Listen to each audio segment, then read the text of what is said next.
الرحيم لا يسأم الإنسان من دعاء الخير وإن مسه الشر فيئوس قنوط ولئن أذقناه رحمة منا من بعد ضراء مسته ليقولن هذا لي وما أظن الساعة قائمة ولئن رجعت إلى ربي إن لي عنده للحسنى فلننبئن الذين كفروا بما عملوا ولنذيقنهم من عذاب غلیظ۔ صدق اللہ العظیم۔ دو آیتیں ہیں، ان کے اندر کچھ نئے الفاظ۔ لا یسأم، یسأم، سأم، یسأم، سین حمزہ میم، سأم کہتے ہیں تھکنے کو۔ کوئی عمل کرتے کرتے آپ تھک جاتے ہیں، نماز پڑھتے تھک جاتے ہیں، یا کوئی، اس کو کہتے ہیں یسأم۔ لا یسأم، انسان تھکتا نہیں ہے۔ یئوس کہتے ہیں مایوسی کو، یئوس مایوسی، اور قنوط کہتے ہیں نا امیدی کو۔ قنوط، قے قاف نون واو تے، قنوط کہتے ہیں نا امید ہونا، اور یئوس کہتے ہیں مایوس ہونا۔ اچھا، عذاب غلیظ، سخت عذاب کو کہتے ہیں۔ غلیظ کسی بھی سخت چیز کو غلیظ کہا جاتا ہے۔ عذاب غلیظ یعنی اللہ تعالیٰ کی طرف سے بہت سخت عذاب ہے۔ ان کے لیے آیات کا ترجمہ سن لیجیے۔ لا یسأم الانسان من دعاء الخیر، انسان ہمیشہ خیر کی دعا کرتے کرتے تھکتا نہیں ہے۔ وَإِن مَسَّهُ الشَّرُّ فَيَئُوسٌ قَنُوطٌ، اگر اس کو کہیں سے کوئی برائی ملے، کوئی شر اس کو چھو لے، تو پھر یہ مایوس اور نا امید ہو جاتا ہے، مایوس اور نا امید ہو جاتا ہے۔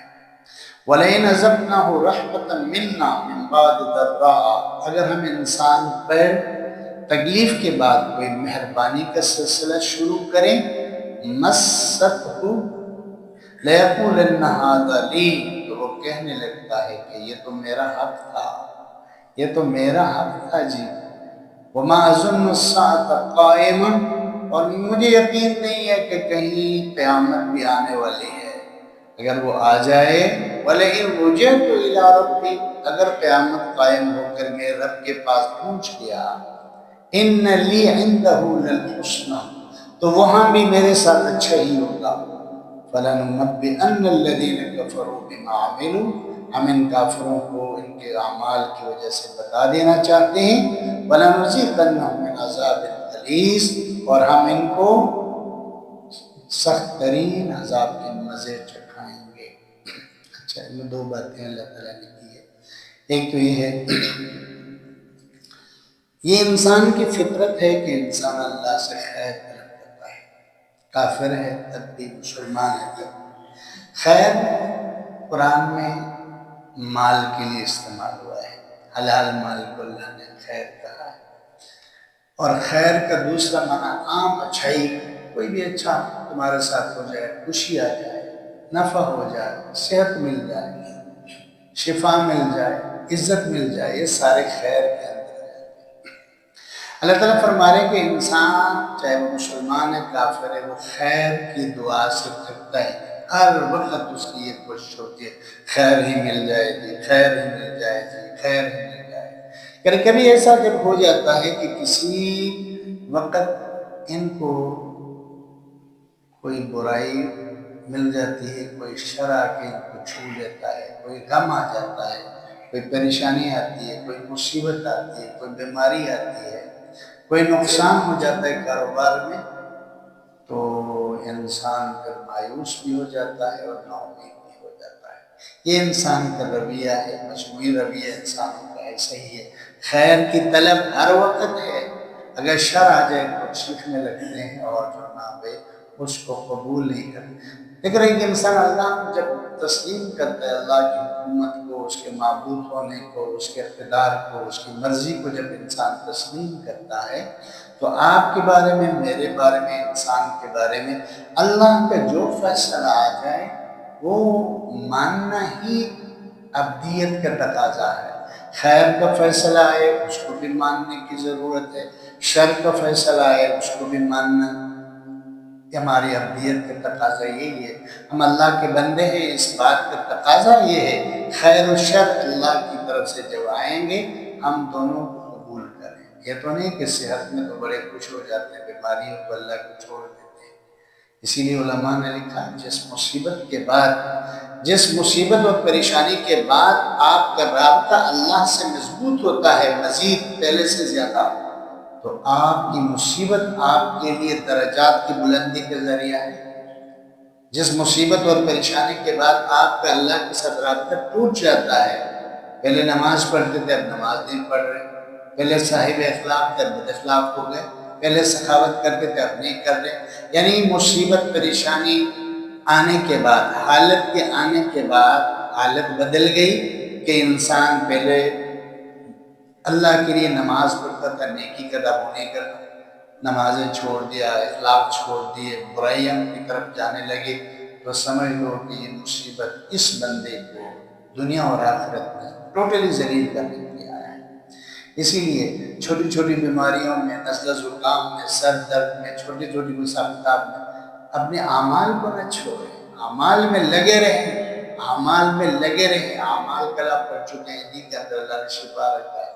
یہ اعمال اللہ کے ہاں ہر لحاظ سے ہمارے ساتھ شفا کا معاملہ ہے، ہمارے ساتھ وابستہ ہے۔ تو یہ نہ ہو کہ خیر کو تو خوش ہو کر قبول کرے، شر آ جائے تو شر سے جو نہ بے ناراض ہو جائے، اللہ تعالیٰ سے ناامید ہونے لگے۔ یہ انسانی رویہ اللہ کے ہاں ناپسندیدہ ہے۔ دوسری آیت میں اللہ نے فرمایا کہ اگر ہم کبھی انسان کو کسی تکلیف کے فوراً بعد اس کے ساتھ اچھائی کرتے ہیں، تکلیف کے فوراً بعد اللہ کا وعدہ ہے تکلیف کے بعد راحت، ہر تکلیف کے بعد راحت ہے، ہر مشکل کے بعد آسانی کا اللہ نے وعدہ کیا ہے۔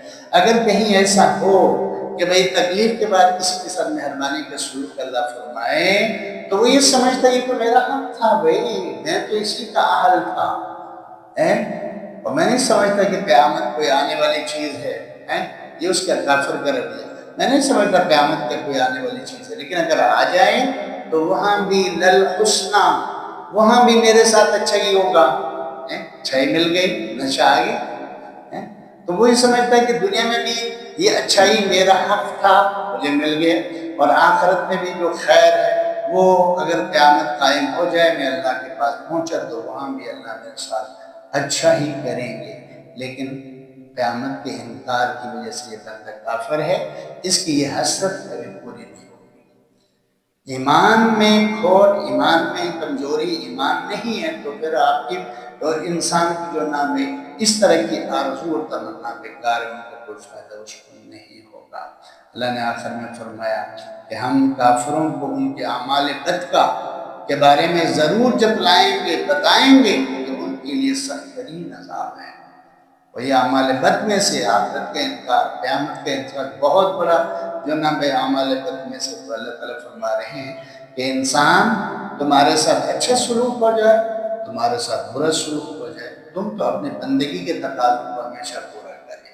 حکم خیر کا، حکم شر کا اللہ کی طرف سے آتا ہے، اس کو قبول کرنا ہی بندگی ہے، اس کو قبول کرنا ہی بندگی ہے۔ یہ تو نہیں کہ خیر کو قبول کریں اور شر آ جائے، برائی آ جائے، نقصان آ جائے تو انسان چیخنے لگے، چلانے لگے، اللہ سے دور ہونے لگے، یہ مناسب نہیں ہے۔ تو اللہ تعالیٰ نے اس رویے کا ذکر کر کے مجھے اور آپ کو یہ دعوت دی ہے کہ میرے جو فیصلے تمہاری طرف آتے ہیں، خیر کے فیصلے چاہے شر کے فیصلے، میرے بندوں ان کو تسلیم کرنا ہی یہ ابدیت کا تقاضا ہے۔ اللہ تعالیٰ ہمیں اس کی سمجھ عطا فرمائے۔ سبحانک اللہم و بحمدک، اشہد ان لا الہ الا انت، نستغفرک و نتوب الیک، ربنا تقبل منا انک انت السمیع العلیم، وصلی اللہ تعالی علی نبینا محمد وعلی آلہ وصحبہ اجمعین۔